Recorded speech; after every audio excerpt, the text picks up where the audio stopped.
नमस्कार, आप देख रहे हैं सनराइज ब्रेकिंग न्यूज। मैं हूं आपके साथ किंग करुणेश। आइए जानते हैं झारखंड की T20 वर्ल्ड कप के बाद T20 फॉर्मेट की कप्तानी छोड़ेंगे विराट कोहली। टेस्ट टीम और वनडे के कप्तान बने रहेंगे। विराट कोहली ने लिखा, बल्लेबाजी पर फोकस करना चाहता हूं। कोच रवि शास्त्री और रोहित शर्मा से सलाह ली। बीसीसीआई सचिव जय शाह का ट्वीट, बतौर कप्तान विराट कोहली के योगदान का शुक्रिया। टीम इंडिया के खिलाड़ी और सीनियर मेंबर रहेंगे विराट। जय शाह ने लिखा, टीम इंडिया के लिए साफ रोड मैप, वर्कलोड को लेकर हमारे पास योजना है। इंडिया टीवी के editor in chief Rajat Sharma ने विराट कोहली के फैसले का स्वागत किया। कहा, उनके काम का बोझ काफी हद तक कम हो जाएगा। केंद्रीय खेल मंत्री अनुराग ठाकुर ने बहरीन के खेल मंत्री से बात की। कहा, दोनों देशों के बीच खेल में साझेदारी और मजबूत होगी। गुजरात में नए मंत्रियों ने ली शपथ। भूपेंद्र पटेल मंत्रिमंडल में 24 मंत्री शामिल। राज्यपाल आचार्य देवव्रत ने 5 मंत्रियों के समूह को शपथ दिलाई। मंत्रालयों का भी बंटवारा हुआ। सीएम भूपेंद्र भाई पटेल के पास होगा गृह मंत्रालय। कन्हू भाई पटेल वित्त मंत्री बनाए गए। प्रधानमंत्री मोदी ने गुजरात के नए मंत्रियों को आगे के कार्यकाल के लिए शुभकामनाएं दी। कहा, सभी ने अपने जीवन जनसेवा के लिए समर्पित किए हैं। गुजरात बीजेपी प्रभारी भूपेंद्र यादव का बयान, कहा, नए नेतृत्व को उभारना पार्टी का है काम। गुजरात विधानसभा चुनाव को लेकर बोले भूपेंद्र यादव, नए पुराने सब लोगों को टिकट मिलेगा। कांग्रेस नेता रणदीप सुरजेवाला का हमला, कहा, नाकामियों को छुपाने के लिए रूपानी कैबिनेट के सभी 22 मंत्रियों को हटाया गया। सुरजेवाला, प्रधानमंत्री मोदी से उन्होंने पूछा, अगर पहले वाले सभी 22 मंत्री नाकाबिल थे तो उन्हें मंत्री बनाया क्यों। प्रधानमंत्री मोदी ने देश को 2 नए रक्षा भवनों की सौगात दी। दिल्ली में अफ्रीका एवेन्यू और केजी मार्ग पर 2 डिफेंस कॉम्प्लेक्स बनकर तैयार। प्रधानमंत्री मोदी के उद्घाटन करने से पहले सीडीएस जनरल बिपिन रावत ने पूजा की। पूजा में बाकी अफसर भी मौजूद रहे। डिफेंस कॉम्प्लेक्स में 7,000 कर्मचारियों के बैठने की क्षमता। 24 महीने की जगह 12 महीने में बनी दोनों इमारतें। प्रधानमंत्री मोदी का विपक्ष पर हमला, कहा, लोग सेंट्रल विस्टा के पीछे डंडा लेकर पड़े थे। सच सामने आते ही आज विरोधी चुप हो गए। प्रधानमंत्री के विपक्षी दलों पर बयान को लेकर बोले अधीर रंजन चौधरी, वो हमें पसंद नहीं करते, इसका मतलब ये नहीं कि हमारे खिलाफ कुछ भी बोलेंगे। कांग्रेस महासचिव अजय माकन का यू टर्न, कहा, कांग्रेस ने कभी सेंट्रल विस्टा का विरोध नहीं किया। सेंट्रल विस्टा प्रोजेक्ट को लेकर बोले केंद्रीय मंत्री हरदीप पुरी, अगले साल 26 जनवरी की परेड न्यू सेंट्रल विस्टा पर होगी। हरियाणा के सोहना में केंद्रीय सड़क और परिवहन मंत्री नितिन गडकरी ने दिल्ली मुंबई एक्सप्रेसवे के काम का जायजा लिया। दिल्ली मुंबई एक्सप्रेसवे से जेवर एयरपोर्ट को जोड़ा जाएगा। 6 लेन ग्रीनफील्ड मार्ग जेवर एयरपोर्ट के लिए बनाए जा रहे हैं। राजस्थान में साल 2023-24 तक 30,000 करोड़ की लागत से 2,500 किलोमीटर सड़कें बनेगी। भारत सरकार अगले 3 साल में ड्रोन निर्माण में 5,000 करोड़ रुपए खर्च करेगी। ज्योतिरादित्य सिंधिया का बयान, अनुमान है साल 2026 तक ड्रोन इंडस्ट्री 180 करोड़ डॉलर की हो जाएगी। अपने 4 दिवसीय दौरे पर शिमला पहुंचे राष्ट्रपति कोविंद विधानसभा के स्पेशल सेशन को संबोधित करेंगे। प्रधानमंत्री मोदी एससीओ समिट में भारतीय प्रतिनिधिमंडल का नेतृत्व करेंगे। विदेश मंत्री एस जयशंकर व्यक्तिगत रूप से हिस्सा लेंगे। किर्गिस्तान के विदेश मंत्री से मिले एस जयशंकर। दोनों देशों के बीच आपसी सहयोग मजबूत करने पर चर्चा हुई। प्रधानमंत्री मोदी से मिले हरियाणा के सीएम खट्टर। राज्य की योजनाओं के बारे में जानकारी दी। सीएम खट्टर ने प्रधानमंत्री मोदी को हरियाणा ऑर्बिटल रेल कॉरिडोर के शिलान्यास करने के लिए आमंत्रित किया। 17 सितंबर को महाराष्ट्र के नांदेड़ जाएंगे गृहमंत्री अमित शाह। पौधारोपण ड्राइव और रक्तदान शिविर का उद्घाटन करेंगे।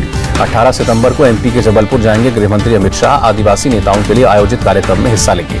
शुक्रवार को लखनऊ में होगी 45वीं जीएसटी परिषद की बैठक। राज्यों और केंद्र शासित प्रदेशों के वित्त मंत्री शामिल होंगे। जीएसटी परिषद की बैठक को लेकर बोले महाराष्ट्र के डिप्टी सीएम अजीत पवार, हमने अपने सुझाव लिखित रूप में दे दिए हैं। जीएसटी काउंसिल की बैठक से पहले छत्तीसगढ़ के सीएम भूपेश बघेल ने कहा, केंद्र को पेट्रोलियम पदार्थों को जीएसटी के दायरे में लाना चाहिए। वित्त मंत्री निर्मला सीतारमण का ऐलान, बैड बैंक के लिए 30,600 करोड़ रुपए की गारंटी मंजूर की। बदलते समय के हिसाब से एनसीसी में बदलाव के लिए हाई लेवल कमेटी गठित। पूर्व सांसद बैजयंत पांडा के नेतृत्व में कमेटी देगी सुझाव। केंद्र सरकार की दिल्ली हाईकोर्ट से appeal, Delhi police commissioner Rakesh Asthana की नियुक्ति को चैलेंज करने वाली याचिका खारिज हो। पूछताछ में जीशान ने कई अहम खुलासे किए। कहा, ब्रेन वॉश करने के लिए दिखाए गए मुजफ्फरनगर और गुजरात दंगों के वीडियो। नरोत्तम मिश्रा ने कहा, राहुल गांधी इच्छाधारी हिंदू, सुविधा के हिसाब से लगाते हैं टोपी और टीका। आम आदमी पार्टी ने यूपी में मुफ्त बिजली पर लगाया बड़ा दाव। सरकार बनने पर हर महीने 300 यूनिट फ्री बिजली देने का ऐलान। कमल हसन की पार्टी एमएनएम स्थानीय निकाय चुनाव अकेले लड़ेगी। हसन 9 जिलों में करेंगे चुनाव प्रचार। भवानीपुर के लक्ष्मी नारायण मंदिर पहुंची मुख्यमंत्री ममता बनर्जी। ममता बनर्जी के गुरुद्वारा जाने पर बंगाल बीजेपी अध्यक्ष दिलीप घोष का सवाल, सिख दंगे को लेकर क्या कभी उन्होंने दुख व्यक्त किया। बीजेपी ने ममता बनर्जी पर भवानीपुर में प्रचार के दौरान कोरोना नियमों के उल्लंघन का आरोप लगाया। बीजेपी उम्मीदवार प्रियंका टिब्रेवाल ने घर घर जाकर प्रचार शुरू किया। ममता के खिलाफ चुनाव लड़ रही हैं। प्रियंका टिब्रेवाल ने टीएमसी पर जासूसी करवाने का आरोप लगाया। कहा, मेरे हर कदम पर रखी जा रही है नजर। बंगाल से बीजेपी सांसद अर्जुन सिंह के घर गई एनआईए की टीम। 8 सितंबर को अर्जुन सिंह के घर पर बम फेंके गए थे। चुनाव रिश्वत मामले में कासरगोड जिले के क्राइम ब्रांच में पेश हुए केरल बीजेपी प्रेसिडेंट के सुरेंद्रन। सुकेश चंद्रशेखर केस में ईडी ने जैकलीन फर्नांडिस को दोबारा भेजा समन। 25 सितंबर को पेश होने का आदेश। पूर्व आईएएस और एक्टिविस्ट हर्ष मांदर के ठिकानों पर ईडी का छापा। मनी लॉन्ड्रिंग का मामला। आईपीएस अधिकारी राकेश दुबे के घर पर ईओयू की छापेमारी। आय से ज्यादा संपत्ति का आरोप। यूपी के कुशीनगर में मिशन शक्ति के तहत स्कूल में कार्यक्रम आयोजित। महिला सुरक्षा के लिए जागरूक किया गया। महाराष्ट्र सरकार के खिलाफ सड़क पर एबीवीपी की छात्राएं। महिलाओं के खिलाफ बढ़ रहे अत्याचार के खिलाफ निकाला रूट मार्च। मुंबई में मर्डर मामले का खुलासा। पुलिस ने आरोपी को गिरफ्तार किया। यूपी के बुलंदशहर में वाहन चोर गिरोह के 4 शातिर चोर गिरफ्तार। यूपी के बागपत में पशु क्रूरता अधिनियम में 3 आरोपी गिरफ्तार। 14 प्रतिबंधित पशु बरामद। महिला सुरक्षा को लेकर यूपी के बागपत की एंटी रोमियो टीम अलर्ट। संदिग्धों से की गई पूछताछ। यूपी के गोरखपुर में ट्रैफिक नियमों को लेकर पुलिस सख्त नियमों के पालन के लिए किया गया कार्यक्रम का आयोजन।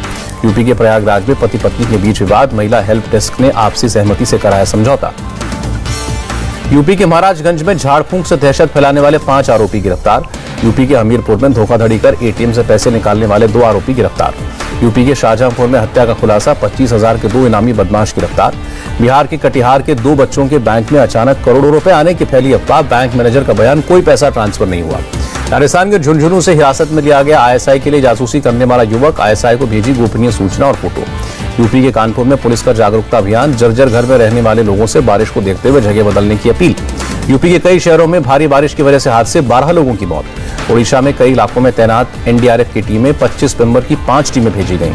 स्वास्थ्य मंत्री मनसुख मांडविया का सफदरजंग अस्पताल को तोहफा। कई सुविधाओं का उद्घाटन किया। हिमाचल प्रदेश में लॉन्च हुई 15 मोबाइल मेडिकल यूनिट। स्वास्थ्य मंत्री मांडविया और खेल मंत्री अनुराग ठाकुर ने लॉन्च किया। लॉन्च पर बोले अनुराग ठाकुर, पिछले 6 साल में 6 लाख लोगों को मिला मुफ्त इलाज। स्वास्थ्य मंत्रालय का बयान, त्योहारों के दौरान और सतर्कता की जरूरत। देश में 20% वयस्क पूरी तरह वैक्सीनेटेड है। नैनीताल हाईकोर्ट ने 4 धाम यात्रा पर लगी पाबंदी हटाई। यात्रा के लिए वैक्सीनेशन की दोनों डोज के 14 दिन पूरा होना जरूरी। देश में कोरोना के 30,570 नए केस। 431 लोगों ने दम तोड़ा। केरल में कोरोना के 22,182 नए मामले। 178 लोगों ने जान गंवाई। पिछले हफ्ते केरल में कुल मामलों में 67% केस आए। 1 लाख से ज्यादा एक्टिव केस वाला इकलौता राज्य। तमिलनाडु में 1,693 नए मामले। कोरोना से 25 लोगों की मौत। आंध्र प्रदेश में कोरोना के 1,367 नए केस। 14 लोगों की मौत हुई। कर्नाटक में कोरोना के 1,108 नए मामले। 18 लोगों की जान गई। महाराष्ट्र में कोरोना के 3,595 नए केस। 45 लोगों की कोरोना से जान गई। दिल्ली में कोरोना के 28 नए मामले। 1 मरीज की मौत। शुक्रवार को प्रधानमंत्री मोदी के जन्मदिन पर बिहार में वैक्सीनेशन का महाअभियान। 30 लाख लोगों को वैक्सीन लगाने का लक्ष्य। शुक्रवार को गुजरात में वैक्सीनेशन का महाअभियान। 35 लाख लोगों को वैक्सीन लगेगी।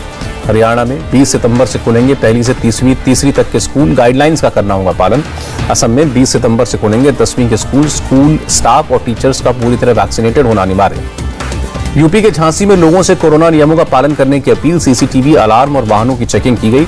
डेंगू और वायरल फीवर से निपटने के लिए 15 डॉक्टर्स की टीम पहुंची फिरोजाबाद। अब तक 60 लोगों की हो चुकी है मौत।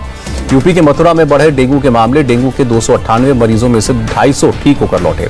पश्चिम बंगाल के मालदा में बुखार और सांस लेने में दिक्कत की वजह से 3 बच्चों की मौत। मैक्सिको में मनाया गया स्वतंत्रता दिवस। कोरोना से मरने वालों के लिए रखा मौन। कंधार में अफगान लोगों की मुसीबत बढ़ी। तालिबान ने मिलिट्री कंपाउंड से बाहर निकलने का आदेश दिया।